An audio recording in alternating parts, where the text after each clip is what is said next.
자, 오늘은 선호지표별 신앙생활에 대해서 살펴볼 건데요. 이 S와 N에 대해서 살펴보려고 합니다. Sensing, 즉 감각형은 오감을 통해서 세상을 인식하면서 현실 감각이 뛰어난 유형인데요. 성경에 등장하는 가장 대표적인 S형, 즉 감각형에는 누가 있을까요? 저는 도마가 가장 대표적인 감각형이라고 생각을 합니다. 다른 12제자들 가운데 다른 제자들이 예수님이 부활하셨다라고 하자 도마가 뭐라고 말합니까? 내가 직접 손을 넣어보고 만져보고 나서야 믿겠다고 말을 하잖아요. 감각형다운 그런 발언이죠. 이처럼 감각형, S형은 구체적이고 분명한 사실을 통해서 하나님을 인식하려는 그런 경향이 강합니다. 또한 감각형의 아주 큰 장점 중 하나는 사건을 굉장히 사실적으로 묘사한다라는 거죠. 구체적인 것들을 잘 관찰하고 기억하면서 일을 처리할 때도 순서에 입각해서 차근차근 업무를 수행해 나가거든요. 그래서 전 사복음서 중에서 가장 감각형에 가까운 사람이 마가라고 생각을 합니다. 사복음서 중에서 가장 시간적 순서대로 쓰여지고 있는 성경이 마가복음이고요. 이 마가복음을 보면 사건을 굉장히 사실적으로 묘사해 나가는 것을 보게 됩니다. 이 마가복음 14장 51절과 52절을 보시면 이렇게 기록이 되고 있습니다.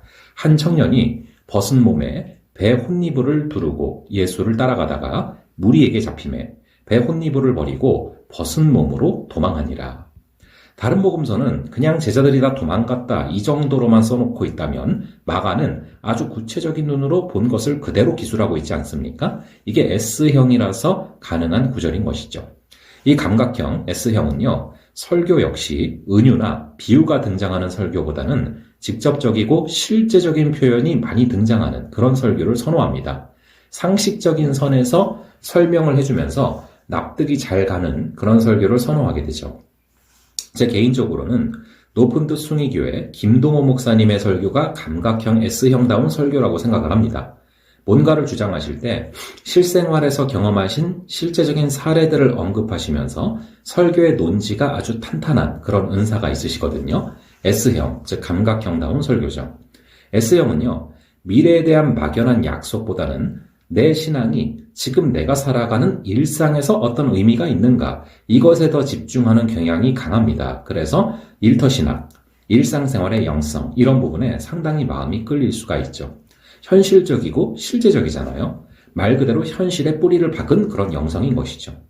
이 S형은요, 실제적인 감각들을 잘 살려서 교회에서 행정이나 기물관리, 회계 등에서도 아주 탁월한 섬김을 할 수가 있습니다.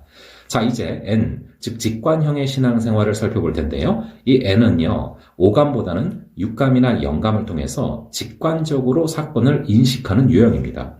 그래서 실제적인 감각을 통해서 현실을 누리며 안주하기보다는 보이지 않는 가치에 집중을 하면서 미래의 가능성에 집중을 할 확률이 아주 높습니다. 이 모세를 보면요, 40살까지 왕자로 지내고 있었는데 그 정도면 현실에 아주 만족하면서 살 법하지 않습니까? 그런데 절대 그렇게 만족하며 살지를 못하거든요. 그러니까 결국에 그 현실을 박차하고 출애굽의 역사를 이루지 않습니까? 그만큼 이 눈에는 보이지 않는 가치가 먼저 보이는 겁니다. 이 N, 즉 직관형의 성도들은 감각형과 비교를 해봤을 때 보이지 않는 믿음을 근거로 구체적인 사실을 인식하려는 그런 경향이 많습니다. 그래서 개인적인 경험이나 사실보다는 자신의 예감과 상상력을 통해서 또는 환상을 통해서 하나님을 알아가게 되는 그런 경우가 아주 많습니다. 저는 이 직관형의 대표적인 인물이 요한계시록과 그리고 요한복음의 저자인 요한이라고 생각을 합니다. 특히 요한계시록을 쭉 읽어보면요, 정말 많은 환상들이 나옵니다. 그래서 요한계시록을 읽을 때 가장 중요한 작업 중에 하나가 글을 그림으로 연상화시키는 그런 작업이거든요. 계시록 1장 13절과 14절을 한번 같이 읽어볼게요. 보시면은요, 촛대 사이에 인자 같은 이가 발에 끌리는 옷을 입고 가슴에 금띠를 띠고 그의 머리와 털의 희기가 흰 양털 같고 눈 같으며 그의 눈은 불꽃 같고. 자, 이 두 구절을 그림으로 연상을 시켜보시면 어떤 그림이 연상이 되십니까? 저는 이 반지의 제왕의 간달프와 같은 느낌을 약간 받았거든요. 이 위엄이 넘치는 그런 모습 아닙니까? 자, 이렇게 위엄이 넘치는 모습을 보여주신 이유가 뭐냐 하면은 계시록 1장 17절에 보면 이렇게 나와 있어요. 내가 볼 때 그의 발 앞에 엎드러져 죽은 자 같이 되매. 여기서 나라는 것은 요한이죠. 이 요한이 볼 때 예수님의 발 앞에 엎드러져서 죽은 자 같이 됐는데 그 예수님께서 오른손을 요한에게 얹고 이르시되 두려워하지 말라. 나는 처음이요 마지막이니. 즉 두려워하지 말라는 거예요. 그 당시 초대교회가 로마 황제들의 박해를 받으면서 초대교회 성도들은 두려움 가운데 있었는데 이 요한은 환상을 통해서 예수님을 보게 되면서 두려워하지 말라라는 주님의 음성을 받게 되는 것입니다. 이렇게 직관형은 상상력을 통해서 또는 환상을 통해서 하나님의 진리를 알아가게 되는 경우가 많은 겁니다.